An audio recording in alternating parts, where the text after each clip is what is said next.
Guys, welcome back to the channel. So we have completed two of the infectious lesion. First was oral TB and scrofula, second was leprosy. Okay, we'll be starting with the new one today. Let's start. Melkersson Rosenthal Syndrome.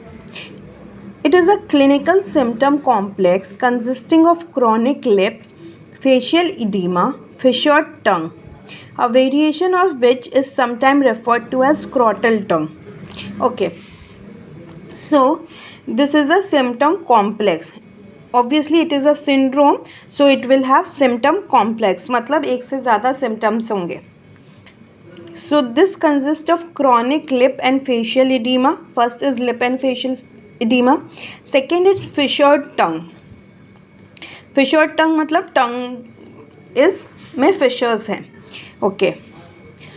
A variation of which is sometimes referred to as scrotal tongue. Fissured tongue या scrotal tongue भी बोलते हैं.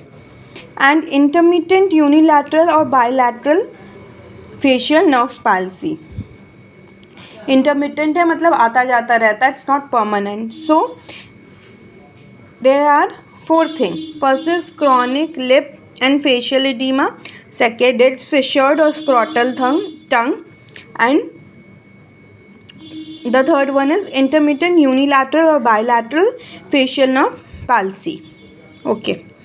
Etiology, it is unknown and sometimes it is revealed an inheritance pattern. Generally the etiology is unknown, but sometimes it show inheritance pattern also. Usually present with only one or two of the three components of the classic triad. तो ये जो तीन triad है, that is lip and facial oedema, fissure tongue and unilateral और bilateral nerve palsy. तो जब ये syndrome present होता है तो तीनों हो ऐसा ज़रूरी नहीं है, या तो एक होते हैं या तो दो होते हैं. Okay, usually present with only one or two of the three components of the classic triad. The onset of the lip and facial edema is sudden and usually precedes the facial paralysis. तो जो lip और facial oedema होता है वो sudden होता है and it usually precedes the facial paralysis. मतलब facial paralysis के बाद होता है edema. Facial paralysis may occur simultaneously with lip edema, या दोनों साथ में भी हो सकते हैं. Usually begins in childhood, the teenage years or the early 20s. तो ये syndrome generally begins in childhood or teenage.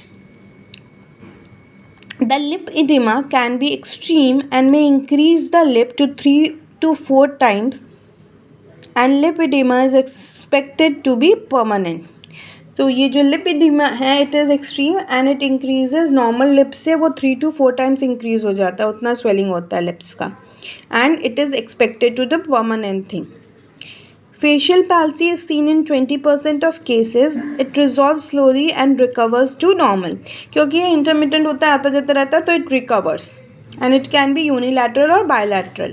But it recovers and it is mainly seen in 20% of cases. Okay. Now, the fissured or scrotal tongue is characterized by deep furrows, does not interfere in function, causes slight alteration in taste. Fissured or scrotal tongue is characterized by deep furrows and it usually doesn't interfere with function, but sometimes it can cause alteration in taste. Sometimes the buccal mucosa also is fissured with deep furrows separated by smooth rounded margin, giving it the appearance of palatal rugae. So कभी कभी ये जो फिशरिंग होता है वो buckle mucosa पे भी हो जाता है and it appears like palatal rugae. Okay. Fissured tongue is expected to be permanent. तो fissured tongue और lip edema permanent हो जाता है इस syndrome में, Melkersson Rosenthal syndrome में. Now coming to differential diagnosis, when facial paralysis is not accompanied by any other component of the syndrome, then the differential diagnosis can be a viral Bell's palsy or an early case of Ramsay-Hunt syndrome. Lip edema plus facial edema can give the differential diagnosis of angioneurotic edema, cheilitis granulomatosis or sarcoidosis.